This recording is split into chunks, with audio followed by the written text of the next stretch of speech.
Assalatu wassalam ala asyrafil salin wa ala alihi wa ashabi ajma'in. Namabad. Assalamualaikum warahmatullahi wabarakatuh. Mga kapatid sa Islam, nandito naman po tayo para magbigay ng Islamikong pagpapayo patungkol ito sa ang halaga mo bilang Muslim.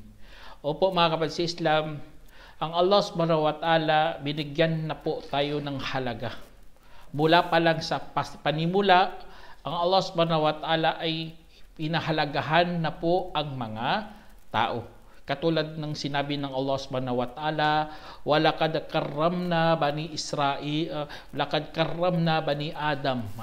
Sa sinabi ng Allah subhanahu wa ta'ala ay sadyang pinarangalan namin ang angkan ni Adam. Tingnan nyo, pinarangalan na po ng Allah subhanahu wa ta'ala. Binigyan na po siya ng halaga. Bilang isa sa mga mararangal na mga nilikha ng Allah subhanahu wa ta'ala. Pati na po ang mga angkan ni Adam. Ganon na ganon si Allah subhanahu wa ta'ala sa pagpapahalaga niya sa mga tao. At kadugtong sa sinabi ng Allah, at binuhat namin sila sa kalupaan at karagatan, at ipinagkaloob namin sila mula sa mga, pinagkalooban namin sila ng mga malilinis, at itinangin namin sila ng higit kaysa sino mang nilikha namin ng lubusan. Kaya dito pa lang sa sinabi ng Allah subhanahu wa ta'ala, pinahalagahan talaga tayo ng Allah subhanahu wa ta'ala. Ngunit ang tao lamang ay hindi nagpapahalaga sa pagpapahalaga ng Allah subhanahu wa ta'ala. Yun ang napakasakit na katotohanan. Yun po ang realidad ng buhay. Ang tao ay hindi nagpapahalaga sa pagpapahalaga ng Allah subhanahu wa ta'ala sa atin. Kaya yun ang masamang balita para sa atin bilang mga nilikha ng Allah subhanahu wa ta'ala. Bagkus sinabi ng Allah subhanahu wa ta'ala, am tahsabu anna aktharahum yasma'una aw ya'qiluna inhum illa kal an'ami bal hum adallu sabila. Sinabi ng Allah subhanahu wa ta'ala, mga kapatid, o inakala mo na ang karamihan sa kanila ay talagang nakakarinig at o nakakaunawa. Hindi, tingnan nyo, hindi sinagot sila ng Allah, hindi sila kundi parang mga hayop, bagkus mas masahol pa sa mas bagkus sila po ang higit na naliligaw sa landas. Kaya yun ang ng Allah subhanahu wa ta'ala, kasi kasalanan nila yun. Hindi nila kasi pinahalagahan ang Allah subhanahu wa ta'ala. Pinarangalan na siya, pinagkalooban na, pinili pa ng Allah subhanahu wa ta'ala. Bagkus hindi talaga nila binigyan ng halaga si Allah subhanahu wa ta'ala, mga kapatid. Kaya dito, sa pagpapahalaga mo bilang Muslim sa sarili mo, tandaan niyo mga kapatid, bawat nilalang ng Allah subhanahu wa ta'ala ay merong lugar talaga na makikita ang kanyang halaga. Kaya ang tao, hindi natin, wag mong maliitin, wag mong mahamakin ang kanyang katayuan, ang kanyang kakayahan, kasi nga bawat nilalang meron talagang mga lugar na ipapakita niya ang kanyang kakayahan, ang kanyang halaga. Parang presyo po, kapatid, ng tubig. Ang tubig, alam naman natin ang tubig, halimbawa ang tubig mabibili mo sa tindahan, 1 real. Ngunit sa ibang lugar, ang tubig, lalo na sa hotel, ay magiging 4 real na. O kaya kung sa eroplano, nagiging 5 real na. Nagiging nagpaiba-iba ang kanyang halaga. Kaya katulad din, ngunit ito lahat ay tubig lahat, mga kapatid. Nagkakaiba lang dahil sa lugar, mga kapatid. Kaya ganun din ang tao, mga kapatid. Kung hindi mo lugar, ay mahirap makita ang iyong halaga. Kaya sa bilang mga Muslim, mga kapatid, dito sa mundo, kung hindi mo makita ang halaga mo dito, wag mong pilitin ang sarili mo. Kasi nga ang mundo, mga kapatid, ginawa ito ng Allah subhanahu wa ta'ala bilang pagsubok sa atin. Kaya kailangan magtiis. Kasi nga ang iyong halaga ay baka sa ibang lugar. Allahu Akbar. Itong nagbibigay sa atin ng sigla, nagbibigay sa atin ng lakas ng loob. Kasi nga, binalitaan po tayo na merong paraiso, mga kapatid. Na kailangan magtiis ang mga manampalataya. Katulad sa hadith dito na sinabi dito, an Anasin bin Malik, qala Rasulullah sallallahu darating sa mga tao ang isang panahon na ang matiisin sa kanila sa kanyang relihiyon ay kagaya ng tagahawak ng baga. Isinalaysay ni Termini at itinama ni Albani. Tingnan niyo mga kapatid, tagahawak ng baga. Ganun na ganun ang mga matiisin sa kanyang relihiyon. Ganun natin maramdaman talaga natin yan. Kasi nga kung ikaw kumakapit o mapagkapit sa mga batas ng Allah subhanahu wa ta'ala, at tingin talaga sa iyo ng mga tao ay wala kang halaga, hahamakin ka talaga. Kaya po mga kapatid sa Islam, inalimbawa na tayo sa mga tagahawak ng baga. Allahu Akbar. Kaya yun ang iyong halaga. Ang halaga mo, kailangan mo na magtiis. Huwag mong pilitin ang sarili mo mga kapatid. Kung hindi ka naman pinahalagahan. Kasi nga, ang tao, ganun ang iba eh. Sampulan lang sa kanilang mga kaibigan, sa kanilang mga pamilya, sa kanilang mga kabag-anak. Pinipilit nilang sarili nila na magiging katulad nila. Iba-iba tayo eh. Kung sumama ka sa mga mayayaman, siyempre ang tingin nila sa mga tao mayroong halaga, mayroon ding yaman. Kung sumama ka sa mga magaganda, ay talagang titignan nila ang iyong pangangatawan. Kung sumama ka sa mga mayroong posisyon sa lipunan, siyempre titignan nila ang posisyon mo rin sa lipunan. Kung sasama ka sa mga matatalino, siyempre titignan nila ang iyong taglay na kaalaman. Kaya dahil doon mga kapatid, bilang mga Muslim, sumama po tayo sa merong pananampalataya. Kasi nga dyan lalabas ang iyong halaga. At ang halaga na yun mga kapatid, aabot yun hanggang paraiso. Allahu Akbar. Katulad ng sinabi ng Allah subhanahu wa ta'ala sa Quran, tilkad darul akhiratu naj'aluha lilladina la yuriduna uluwan fid ardi wala fasadan wal aqibatu lil muttaqin. Allahu Akbar. Sinabi ng Allah subhanahu wa ta'ala sa Quran, iyan ang huling tiyatahanan na aming gagawin para sa mga yaong hindi ginugusto ang pagmamataas sa kalupaan at katiwalian, at ang kahinatnan ay para sa mga matakutin. Kaya ang pagpapahalaga mo dito sa mundo mga kapatid, o kaya walang nagpapahalaga sa iyo dito sa mundo, mayroon pa tayong pagkakataon. Kung ang pagkakataon natin, yun po ang kabilang buhay. At alam naman natin, si Allah subhanahu wa ta'ala ay papahalagahan ka talaga ng Allah subhanahu wa ta'ala doon mga kapatid. Bibigyan ka ng paraiso, na mahal ka ng Allah subhanahu wa ta'ala. Kaya yun ang ating iminimithi. Yun ang ating hinihintay na pagkakataon kung hindi mo maramdaman dito sa mundo. Kaya hanapin mo kapatid ang iyong halaga. Saan? Sa tamang lugar at kalagayan. Dahil mahaba pa naman ang iyong oras. Allahu Akbar. Kaya example lang dito sa mundo na ito mga kapatid. Kung ang iyong sinasamahan ay hindi ka pinapahalagahan, doon ka sa may nagpapahalaga sa iyo. Allahu Akbar. Ganun ang Allah subhanahu wa ta'ala. Kung maramdaman mo wala kang halaga, doon ka sa iba. Kaya bukas lagi ang awa ng Allah subhanahu wa ta'ala.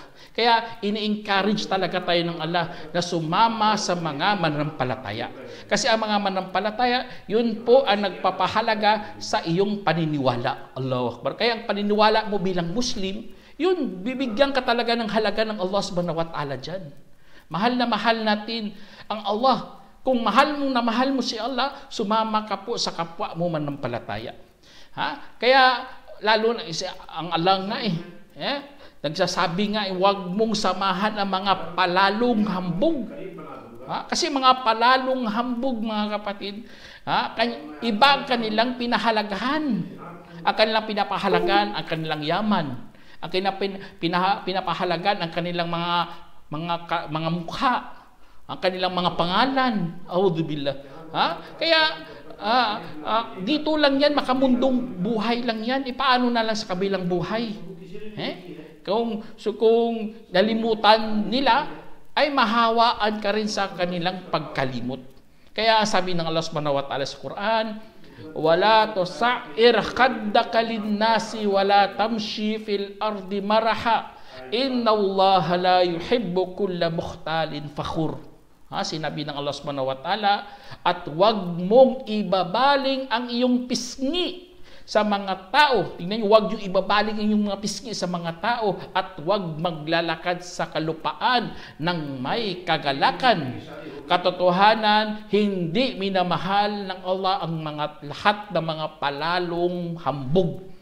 Allah musta'an. Kaya ang mga palalong hambog, mga kapatid, ang mga mga pinagmamalaki nila kanilang yaman, kanilang mga posisyon, ang kanilang pamilya, ang kanilang mga tribu, o ano pa dyan kanilang pinagmamalaki, mga kapatid, binababa, hinahamak nila ang kanilang mga kapwa. Lalo na mahirap ka, tingin talaga sa iyo ay isang basahan. Basahan kung saan tinatamon kahit saan. Ganon po ang tingin sa mga palalong hambog. Kaya dahil doon sa kanilang pagtingin, mga kapatid, nagtatawanan yan sila. Tingnan nyo, huwag kayong lumakad sa kalupan ng may kagalakan. Kasi nga, ganun ang kanilang ginagawa eh. Minamaliit nila, pinagtatawanan nila ang kanyang kalagayan. Subhanallah. Kaya mag-ingat talaga, mga kapatid. Kaya utos sa atin, huwag silang samahan. Tingnan nyo, sa kwento nga kwento ni Karun kay Musa. Ganon na ganon din, pinagmamaliit nila ang mga mahihirap. Kaya kung ikaw lalong gusto mong kayamanan, wala nang problema. Kung gusto mong yumaman, wala nang problema. Pero huwag ka lang gumaya sa kanilang mga yapak. Kasi nga sila, minamaliit nilang mga kapwa, nagiging hambog sila, naging palalo sila, o ano pa dyan mga bagay katulad ng ginawa ni Karun. Katulad ng sinabi ng Allah, inna karuna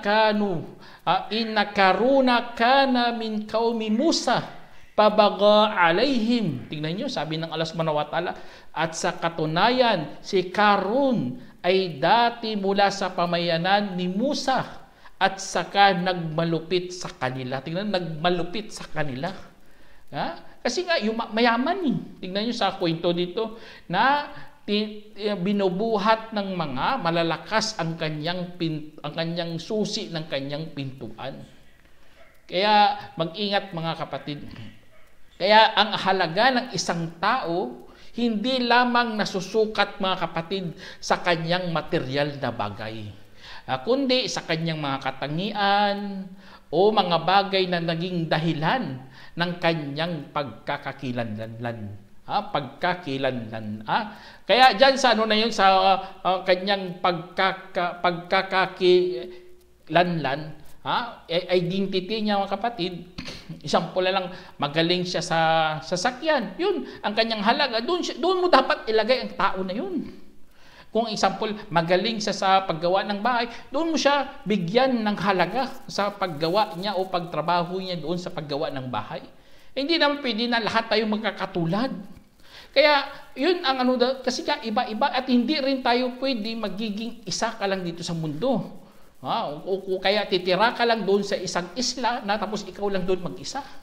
Hindi ka mabubuhay doon. Dapat lahat yan balanse. Kailangan magsama-sama tayo, magtutulungan po tayo para umunlad at lumaki. Kaya dahil doon, mga kapatid, ganun ang katuruan ng Islam. Kaya yun ang pagpapahalaga mo sa sarili mo bilang Muslim, na wag mo silang maliitin, wag mo silang hamakin. Kasi nga kapwa mo rin yan sila, mga tao. Allahu Akbar. Kaya kung ikaw meron ka ng panampalataya, ipagmalaki mo na yan, mga kapatid. Meron ka na kasing paniniwala na nasa tamang landas ka, na ikaw ay nasa tamang patnubay ni Allah subhanahu wa ta'ala. Kaya sa pagbibigay mo ng mataas na halaga na yan, Pakinggan mo ang sinabi ng Allah dito. Sabi niya, wala tahinu, wala tahzanu, wa antumul a'launa in kuntum mu'minin. Sinabi ng Allah subhanahu wa ta'ala sa Quran, at huwag kayong manghina, at huwag kayong magdadalamhati, at kayo ang mas mataas kung kayo nga'y mga manampalataya. Allahu Akbar. Tingnan nyo, kung kayo nga'y mga manampalataya. Ha? Totoo talaga mga kapatid, matataas tayo. Tingnan nyo, mas matataas tayo kung meron lang tayong panampalataya kay Allah subhanahu wa ta'ala. Kung paghawakan natin ating reliyon, mas mataas tayo. Tingnan nyo sa mga talakayan nga hindi nga nila masagot-sagot ang mga Muslim. Kaya meron tayong izza mga kapatid sa mga talakayan na yan. Lalo na sa ating paniniwala. Kasi lahat ng mga katanungan sa Islam, lahat ng mga mga paratang meron tayong magandang sagot. Yun ang pahiwatig na meron tayong tamang relihiyon. Kaya po mga kapatid, ang pagbibigay ng tunay na halaga sa isang tao ay kailangan nakabatay sa kanilang mga prinsipyo at mga pangarap. Kung kanilang prinsipyo at pangarap, mga kapatid, alhamdulillah, meron na tayong prinsipyo. Meron din tayong pangarap. Ang ating prinsipyo na sumunod sa batas ng Allah. Ay, yung prinsipyo natin yun. Ating pangarap ay makapasok sa paraiso ng Allah subhanahu wa ta'ala. Kung ang iyong pangarap dito lang sa mundo, gusto mo lang yumaman, kung yumaman ka, anong gagawin mo, di ba? Wala ka ng dun. Parang nilagyan mo ng tuldok ang buhay mo. Mali. Kayo mga Muslim, hindi ganun mga kapatid. Gusto nating yumaman para malugod si Allah subhanahu wa ta'ala. Pangkabilang buhay pa rin. Gusto mong yumaman para tumulong sa iyong kapwa, para malugod si Allah. Pangkabilang buhay pa rin. Kasi ganun na ganun ang mga Muslim. Ganun na ganun kapag ikaw ay merong pananampalataya kay Allah subhanahu wa ta'ala. Kaya ang propeta Muhammad SAW nga ang binigyan niya talaga ng halaga ang mga Muslim. Ang kanyang halaga ng mga Muslim, sabi sa hadith dito na inulat ni Abu Hurairah radhiyallahu anhu na sinabi ng mensahero sallallahu alaihi wasallam, kasuklam-suklam para sa mga Arabo mula sa mga kasamaan. Talagang palapit na ang mga kapighatian kagaya ng mga oras ng madidilim na mga gabi, na ang isang lalaki ay magiging manampalataya kinaumagahan at magiging mapagtakwil kinagabihan. Magbebenta ang isang pangkat ng kanyang relihiyon para sa isang kakaunting piraso mula sa mundo. Sa araw na yaon, ang mapagkapit sa kanyang reliyon ay katulad ng tagahawak ng baga. Sinalaysay ni Ahmad. Tingnan nyo, mapagkapit sa kanyang relihiyon ay parang tagahawak ng baga. Ganun na ganun ang halaga ng mga manampalataya, mga kapatid. At kakaunti na lang po sila sa panahon natin. At sa ibang hadith, mga kapatid, na para silang, ang kanilang gantimpala ay katulad ng 50 mula sa mga sahaba. Tingnan nyo, 50 mula sa mga sahaba, 50. Kasi nga, ang mga sahaba, nakita nila ang propeta at narinig. Tayo, kapag ikaw mapagkapit sa iyong relihiyon, ay magiging isa kang katumbas ng 50 na mga sahaba. Allahu Akbar. Kaya ganun ang halaga mo, kapatid. Sa araw ng paghuhukom, ganun ang iyong gantimpala. Pagpalain nawa ang mga mapagkapit sa reliyon ni Allah subhanahu wa ta'ala. Kaya wag mong hamakin ang iyong sarili, mga kapatid. Wag mong hamakin, bakit ganito lang ang buhay ko, bakit napakahirap ko, bakit isang kahig, isang tuka lang ako. Wag mong hamakin ang sarili mo. Basta ikaw ay nasa tamang gabay ni Allah subhanahu wa ta'ala. Basta hindi ka kumakain ng haram. Hindi mo inaapakan ang mga karapatan ng iba. Huwag kang mag-isip ng ganun kasi nga buhay lang to sa mundo. Sinabi ng Allah subhanahu wa ta'ala sa Quran, ya ayyuhalladhina amanu alaykum anfusakum la yadurrukum man dhalla idha ihtadaytum ilallahi marji'ukum jami'an fayunabbi'ukum bima kuntum ta'malun. Sinabi ng Allah subhanahu wa ta'ala sa Quran, ang mga yaong sumampalataya ingatan ninyo ang inyong mga sarili. Hindi kayo mapapahamak ng sinumang naligaw kung kayo'y nagabayan.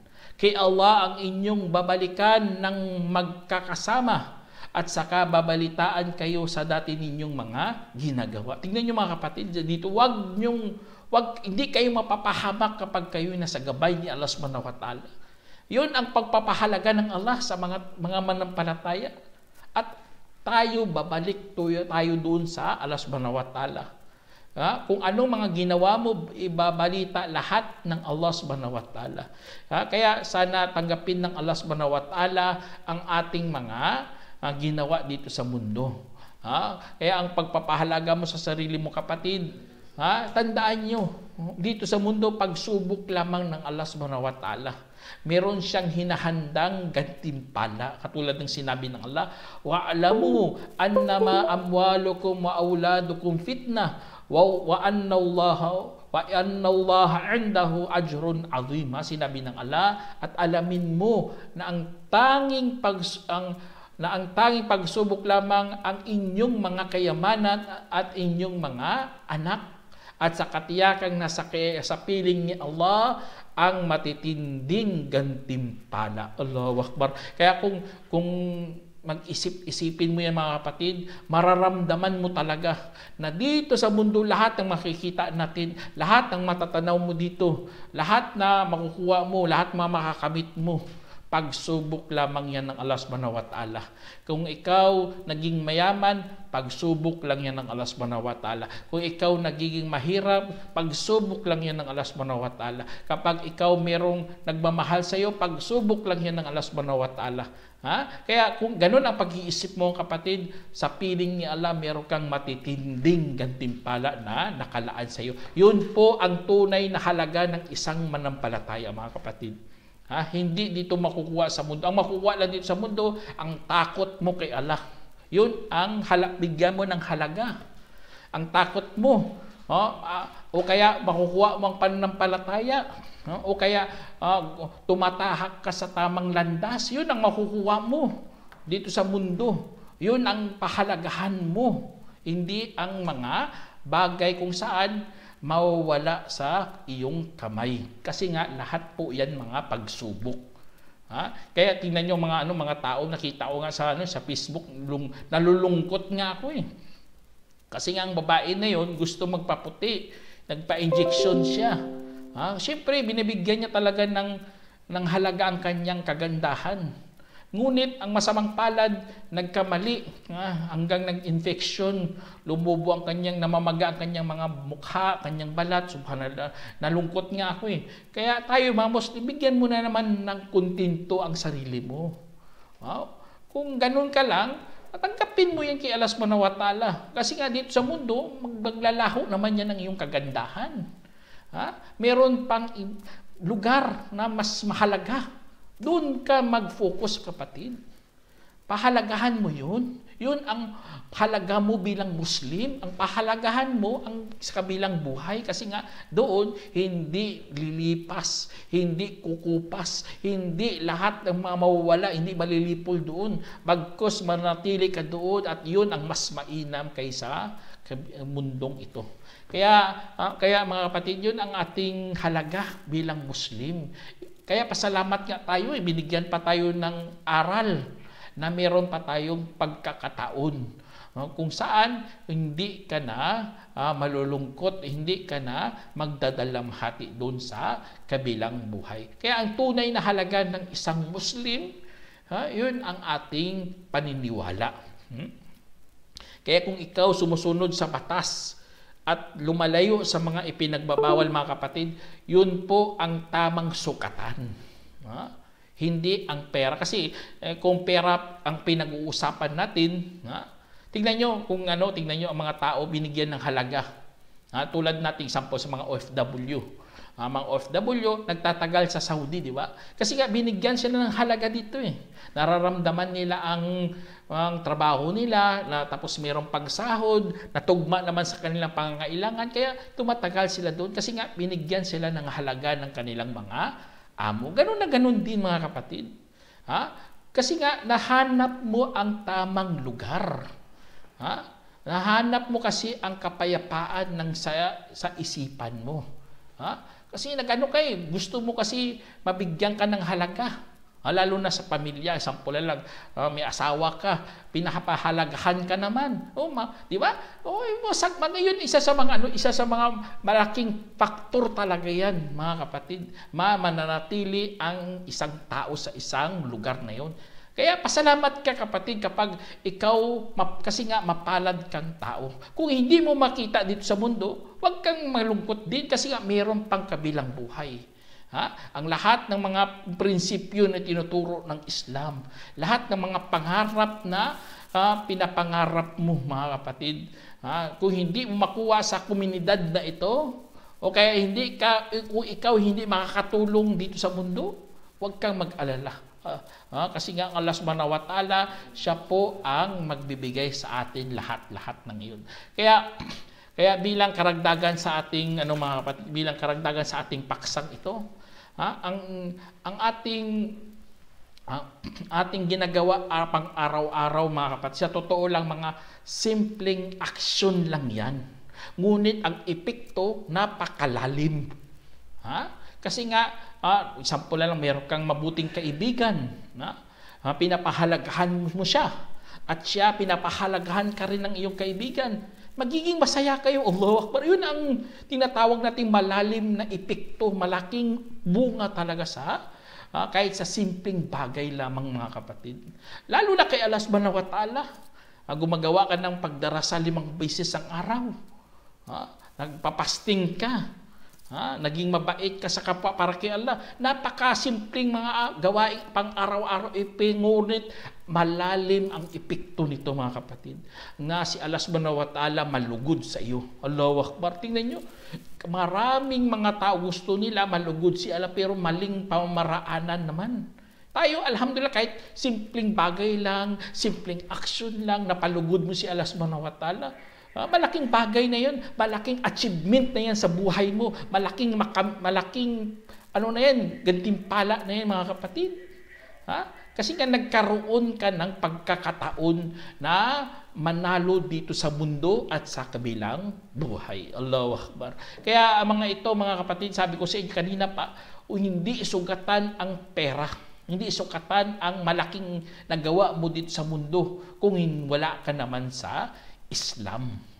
Kung wala ka sa pagsunod, wala ka naman sa pagpapasakop kay Allah subhanahu wa ta'ala, sinayang mo lang ang oras mo, sinayang mo lang iyong kabataan, sinayang mo lahat-lahat na dumaan sa iyong buhay. Kasi nga, ang papunta mo lang impernong apoy. Kasi nga, hindi mo sinamba o kaya hindi mo sinunod ang pangunahing utos ng Allah subhanahu wa ta'ala. Kaya, ang ating pagpapasya pang araw-araw, mga kapatid, bigyan talaga ng bigyan mo talaga ng halaga, na ito po ay magiging kay Allah subhanahu wa ta'ala, para magiging makulay yan sa pagdating ng araw ng paghuhukom. Yun ang tamang halaga ng isang Muslim, hindi makikita dito sa mundo. Ang makikita mo sa mundo, yun ang kanilang pananampalataya. Pero sa kabilang buhay, makikita mo kung makapasok ka na sa paraiso. Kaya yun ang ating inspirasyon, mga kapatid. Makikita mo, example na tayo dito pala sa mundo, nakikita natin ang mga kapatiran natin na dumaan na sila sa mga pagsubok pero nakalampas sila. Sana magiging inspirasyon mo yan. Sana bigyan mo yan ng halaga. Sample lang, mga tao, inahamak-hamak lang sila pero nanatili pa rin sila sa Islam. Allahu Akbar. Malaking malaking inspirasyon natin yan, silang dapat gayahin.